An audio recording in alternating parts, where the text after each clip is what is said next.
এই পশ্চিমবঙ্গের বুকে। এখন নতুন করে তারা আবার, আমি দেখছিলাম আসার সময় লেখা, যেটা হিন্দু বাঙালিদের জায়গা, ঠিক কথা। আচ্ছা, 1950-এর সময় যখন ওপার বাংলা থেকে হিন্দু উদ্বাস্তু পরিবার, আমাদের পরিবার এপার বাংলায় এসেছিল, ছিল নাকি বিজেপির কেউ? দেখেছেন কোথাও বজরং দল বড় বড় করে ব্যানার লাগিয়ে বলেছিল যে ওপার বাংলা থেকে আসা হিন্দু শরণার্থীদের আমরা শরণ দেব? দিয়েছেন? দেননি তো। ঠাকুরদাদের মুখে আমি গল্প শুনেছি, ওপার বাংলা থেকে এপার বাংলায় আসা হিন্দু উদ্বাস্তু মানুষ, তারা যখন ওই ক্যাম্পগুলোতে থাকতেন, তখন কোথাও কোনো বিজেপি আরএসএস এর লোক এসে বলেনি জয় শ্রীরাম, তুমিও হিন্দু আমিও হিন্দু, আসো আমার বাড়িতে দুটো ভাত খেয়ে যাও, বলেনি।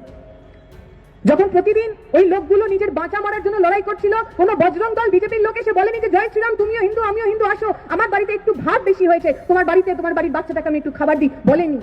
আমার দাদুদের মুখে গল্প শুনেছি, ওপার বাংলা থেকে আসা ছিন্নমূল হিন্দু রিফিউজিদের মাথায় যদি কেউ ছাতা ধরেছিল, সেই পার্টিদের নাম সিপিআইএম, সেই ঝান্ডাটার রং লাল, তাতে বড় বড় করে কাস্তে হাতুড়ি আঁকা।